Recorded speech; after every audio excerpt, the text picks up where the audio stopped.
தமிழடியான் சொந்தங்கள் அனைவருக்கும் வணக்கம். மற்றும் ஒரு சிறப்பு தொகுப்பிலே ஸ்பெஷல் ரிப்போர்ட்டில் உங்கள் எல்லோரையும் சந்திப்பதிலே மகிழ்ச்சி. இன்றைய வீடியோவில் நாங்கள் எதை பற்றி பேச போகிறோம்னு சொன்னால், ஐரோப்பிய நாடுகளுக்கு செல்ல இருக்கும் பிரித்தானிய குடிமக்களுக்கான புதிய கட்டுப்பாடுகள், புதிய நடைமுறைகள் பற்றி பார்க்க போகிறோம். உங்களுக்கு தெரியும், பிரெக்சிட்டுக்கு பிறகு ஐரோப்பிய நாடுகளுக்கும் பிரித்தானியாவுக்கும் இடையிலான அந்த உறவில் நிறைய மாற்றங்கள் ஏற்பட்டு கொண்டு வருது. அந்த மாற்றங்கள் இந்த ஒரு பகுதியாக போக்குவரத்து கட்டுப்பாடுகள் கொண்டு வரப்பட இருக்கின்றன. ஏற்கனவே வெளிநாடுகளில் இருந்து யூகேக்கு வர இருப்பவர்களுக்கு வரக்கூடிய புதிய கட்டுப்பாடுகள் பற்றி நான் ஒரு வீடியோ ஒன்று போட்டிருக்கிறேன்.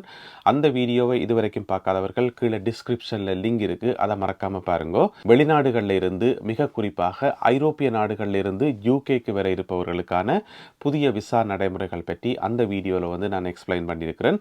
எனவே அந்த வீடியோவை இதுவரைக்கும் பார்க்காதவர்கள் கீழே டிஸ்கிரிப்ஷனில் லிங்க் இருக்குது, அதை மறக்காம பாருங்க. சரி, வாங்க இன்றைய காணொளிக்குள் போகலாம். பிரித்தானியாவிலிருந்து ஐரோப்பிய நாடுகளுக்கு செல்ல இருப்பவர்கள், பிரிட்டிஷ் பாஸ்போர்ட் வைத்திருப்பவர்களுக்காக இரண்டு விதமான நடைமுறைகளை கொண்டு வர இருக்கின்றார்கள். இரண்டு விதமான கட்டுப்பாடுகளை கொண்டு வர இருக்கின்றார்கள். இந்த இரண்டுமே வெவ்வேறு காலகட்டங்களில் அறிமுகப்படுத்தப்பட இருக்கின்றன. அதில் முதலாவது சிஸ்டம் என்னென்னு சொல்லி பார்ப்போம். இந்த வருடம் நவம்பர் மாதத்திலிருந்து நடைமுறைக்கு வர இருக்கின்ற இந்த புதிய நடைமுறையில் என்ன சொல்லப்பட்டிருக்குன்னு சொன்னால், இந்த புதிய நடைமுறையினுடைய பேர் என்னென்று பார்த்தீங்கன்னு சொன்னால் EES, அதாவது entry exit system. Entry exit system அதனுடைய சுருக்கம்தான் EES என்று சொல்லி. அதாவது இந்த புதிய நடைமுறைக்குள்ள என்னென்ன விஷயங்கள் கவனிக்கப்படும் என்று சொன்னால், அதில் முதலாவது ஃபிங்கர் பிரிண்ட். அதாவது நீங்கள் உங்களுடைய ஃபிங்கர் பிரிண்ட்டை கொடுக்க வேண்டியிருக்கும் ஒவ்வொரு தடவையும் நீங்கள் போகும்போது. இது முதலாவது. அதுக்கென்று சொல்லி விசேடமாக வடிவமைக்கப்பட்ட இடங்கள் இருக்கும். எனவே அந்தந்த இடங்களில் போயிட்டு நீங்கள் உங்களுடைய ஃபிங்கர் பிரிண்ட்டை கொடுக்க வேண்டியிருக்கும். இது முதலாவது. ரெண்டாவது உங்களுடைய ஃபோட்டோ நீங்கள் கொடுக்க வேண்டியிருக்கும். அந்த ஃபோட்டோ நீங்கள் ட்ராவல் பண்ணாக்கு முதல் ஃபோட்டோ எடுத்து, அதாவது ஃபோட்டோவாக கொண்டு போய் கொடுக்கணுமான்னு கேட்டிங்கன்னு சொன்னால் அப்படி இல்லை. போர்டர்களில் பார்த்தீங்கன்னு சொன்னால், அதாவது எந்தெந்த வழிகளில் நாங்கள் ஐரோப்பிய நாடுகளுக்கு போக முடியுமோ அந்தந்த போர்டர்களில் எல்லா இடம் அதுக்குன்னு சொல்லி ஃபோட்டோ எடுக்கிறதுக்குன்னு சொல்லி ஸ்பெஷலான பூத்துகள் இருக்குமாம். அந்தந்த பூத்துகளில் போயிட்டு நீங்கள் ஃபோட்டோக்கள் எடுத்துக்கொள்ளலாம். ஃபோட்டோ பிரிண்ட் பண்ணி அப்படியே ஃபோட்டோவாக வருமான்னு கேட்டிங்கன்னு சொன்னால் அப்படி இல்லையா. அதை ஃபோட்டோ அவர்கள் எடுத்து ஆட்டோமேட்டிக்காக சிஸ்டத்துக்கு அதுவே அனுப்பும். எனவே நீங்கள் அந்த பூத்தில் போய் நின்றா சரி, அது ஃபோட்டோ எடுத்து அந்த சிஸ்டத்துக்கு ஆட்டோமேட்டிக்காக அனுப்பும். எனவே உங்களுடைய ஃபிங்கர் பிரிண்ட் கொடுக்கணும். ரெண்டாவது ஃபோட்டோ கொடுக்கணும். அடுத்தது உங்களுடைய பாஸ்போர்ட்டில் இருக்கிற டீட்டெயில்ஸ் வழக்கம் போலவே அவர்கள் அதை செக் பண்ணிக்கொள்வார்கள். எனவே ஃபிங்கர் பிரிண்ட்டும் ஃபோட்டோவும் உங்களுடைய பாஸ்போர்ட் டீட்டெயில்ஸ் மூணுமே மச் ஆகுதான்னு பார்ப்பினும் அதுக்கு பிறகு நீங்கள் போகிறதுக்கான அனுமதி உங்களுக்கு கிடைக்கும். இதுதான் இந்த என்ட்ரி எக்ஸிட் சிஸ்டம் என்று சொல்லக்கூடிய EES. இது 2024ஆம் ஆண்டு நவம்பர் மாதத்திலிருந்து நடைமுறைக்கு வர இருக்கின்றது. எத்தனையாம் திகதி நடைமுறைக்கு வரப்போகுதுன்னு சொல்லி சரியான திகதி இன்னுமே அறிவிக்கப்படையில. அந்த திகதி வெளிவந்த பின்னர் அது சம்பந்தமான தகவல்களை நான் வழங்குவேன். இப்போதைக்கு நவம்பர் மாதத்திலிருந்து நடைமுறைக்கு வரும் என்று சொல்லப்படுது. இதில் இருக்கக்கூடிய சிக்கல் என்னென்று பார்த்தோம் என்று சொன்னால், நவம்பர் மாதத்துக்கு பிறகு நீங்கள் ஐரோப்பிய நாடுகளுக்கு போகும்போது, ஷெங்கன் ஏரியாவுக்கு போகும்போது எந்தெந்த வழிகளால் நீங்கள் போகிறீங்களோ, பொதுவாக நீங்கள் பார்த்தீங்கன்னு சொன்னால் 4 வழிகளால் நாங்கள் போவோம். ஒன்று ஃப்ளைட்டில் போவோம். ரெண்டாவது ட்ரெயினில் போவோம். சென்ட் பங்கராஸ் இன்டர்நேஷனல் ஸ்டேஷன் மாதிரியான இடங்கள்ல இருந்து ட்ரெயினில் போவோம். மூன்றாவது நாங்கள் எங்களுடைய காரில் போயிட்டு அந்த காரை ஃபேரியிலையோ ட்ரெயின்லையோ ஏற்றி கொண்டு போவோம். அடுத்தது பஸ்ஸில் போவோம். அதுக்கென்று இருக்கக்கூடிய நேஷனல் எக்ஸ்பிரஸாக இருக்கலாம், அல்லது ஃபெலிக்ஸ் பஸ்ஸாக இருக்கலாம், அல்லது ஏனைய பிரைவேட் பஸ்ஸுகளாக இருக்கலாம். ஏதோ ஒரு பஸ் சர்வீஸில் நாங்கள் போவோம். பொதுவாக இந்த 4 வழிகளால் தான் நாங்கள் ஐரோப்பிய நாடுகளுக்கு போவோம். இப்போ என்ன சிக்கல் என்று சொன்னால், நவம்பர் மாதத்துக்கு பிறகு இந்த 4 வழிகளிலுமே மிக நீண்ட கியூ இருக்கும் என்று சொல்லப்படுது. ஏனென்று சொன்னால், இன்றைய சூழலில் நாங்கள் ஐரோப்பிய நாடுகளுக்கு போகிறது மிகவும் இலகுவானது. எங்களுடைய பாஸ்போர்ட்டை ஆட்டோமேட்டிக்காக ஸ்கேன் பண்ணி போட்டு, எங்களுடைய முகத்தையும் ஸ்கேன் பண்ணி போட்டு அந்த கேட் திறக்கும், நாங்கள் அதால் போவோம். அப்படி இல்லைன்னு சொன்னால் ஒரு போலீஸ் ஆஃபீஸர், அந்த போர்டர் கண்ட்ரோலில் இருப்பவருக்கு எங்களுடைய பாஸ்போர்ட்டை காட்டிட்டு நாங்கள் போவோம். அந்த நடைமுறை மிகவும் இலகுவானது. ஆனால் நவம்பர் மாதத்துக்கு பிறகு நீங்கள் ஃபிங்கர் பிரிண்ட் கொடுக்கணும், ஃபோட்டோ எடுக்கணும், உங்களுடைய பாஸ்போர்ட் டீட்டெயில்ஸ் எல்லாமே இதோட மச் ஆகணும். அதுக்கென்று ஒதுக்கப்பட்ட பூத்தில் போயிட்டு நீங்கள் ஃபோட்டோஸ் எல்லாம் எடுக்கணும் என்று சொல்லி புதிய நடைமுறைகள் வரைக்குள்ள என்ன நடக்கும் என்று சொன்னால், நீண்ட கியூவாக இருக்கும் என்று சொல்லி எதிர்பார்க்கப்படுது. ஏனென்று சொன்னால், ஒவ்வொருத்தருக்குமே வந்து குறைந்தது 5 தொடக்கம் 6 நிமிடங்கள் எடுக்குமாம் ஒவ்வொரு தரம் போகக்குள்ள. அதில் நீங்கள் ஒரு இப்போ குடும்பமாக போகிறீங்கன்னு சொன்னால் எல்லாருமே 1 பை 1 வந்து ஃபோட்டோ எடுக்கணும், ஃபிங்கர் பிரிண்ட் கொடுக்கணும் என்று சொல்லி இருக்கும்போது உண்மையாகவே நிறைய நேரம் எடுக்கும். எனவே நவம்பர் மாதத்துக்கு பிறகு அந்த குறிப்பிட்ட தேதி அறிவிக்கப்பட்ட பிறகு அதுக்கு பிறகு பயணம் செய்கிறார்கள். நீங்கள் போக வேண்டிய இடத்துக்கு வந்து எவ்வளவு ஏர்லியாக போக முடியுமோ அவ்வளவு ஏர்லியாக போகிறது வந்து நல்லது. இல்லாட்டி நீங்கள் நீண்ட கியூவில் வந்து மாட்ட வேண்டி வரும். இது வந்து குறிப்பிட்ட ஒரு கொஞ்சம் காலத்துக்கு ஒரு 2-3 மாதத்துக்கு இந்த கியூ இருக்கும். ஏன்னு சொன்னால் யூகேலேருந்து ஐரோப்பிய நாடுகளுக்கு போகக்கூடிய எல்லாருமே வந்து அந்த பதிவுகள் எல்லாம் மேற்கொண்ட பிறகுதான் அது வந்து நோமலுக்கு வரும். எனவே ஒரு 2-3 மாதத்துக்காவது அதை விட கூடத்தான் செல்லும் நினைக்கிறேன். எனவே அவ்வளவு காலப்பகுதிக்கு மிகவும் நீண்ட கியூ ஒன்று இருக்கும் என்று சொல்லப்படுது.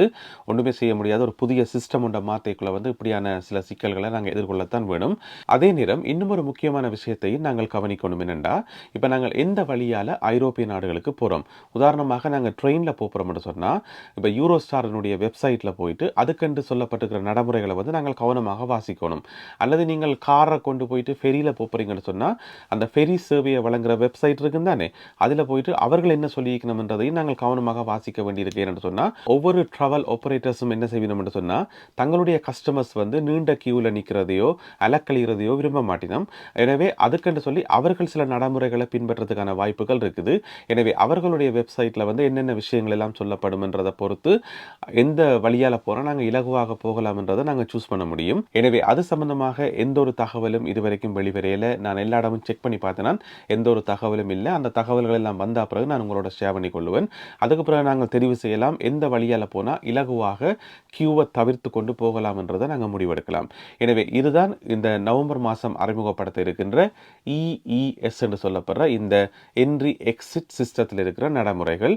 எனவே இதெல்லாமே வந்து நவம்பர் மாதத்தில் எத்தனாம் தேதி நடைமுறைக்கு வரும் என்று சொல்லி இன்னும் அந்த திகதி அறிவிக்கப்படும் போது அது சம்பந்தமான மேலதிக விவரங்களை நாங்கள் பார்க்கலாம். அடுத்தது வந்து ஐரோப்பிய நாடுகளுக்கு செல்ல இருப்பவர்களுக்கு கொண்டு வரப்பட இருக்கின்ற இன்னும் ஒரு கட்டுப்பாடு பற்றிய தகவல். இந்த இரண்டாவது நடைமுறைக்கு வந்து ஒரு பேர் ஒன்று இருக்குது. அந்த பேர் என்னென்று பார்த்தோம் என்று சொன்னால் ETIAS, அதாவது எட்டியாஸ் என்று சொல்லலாம். இதனுடைய விளக்கம் என்னென்று பார்த்தோம் என்று சொன்னால் European travel information and authorisation system. இதுதான் அதனுடைய விளக்கம். 2025ஆம் ஆண்டு இந்த சிஸ்டம் வந்து நடைமுறைக்கு வரப்போது. எந்த மாசத்துல என்ன திகதியில் என்று சொல்லி இன்னும் சரியான தகவல்கள் வெளிவரையில இருந்த போதிலும் கூட இந்த சிஸ்டம் என்ன சொல்லுதுன்னு சொன்னா இது வந்து பிரித்தானிய குடிமக்களுக்காக பிரித்தானிய பாஸ்போர்ட் வைத்திருப்பவர்களுக்காக கொண்டு வரப்பட்ட சிஸ்டம் இல்லை.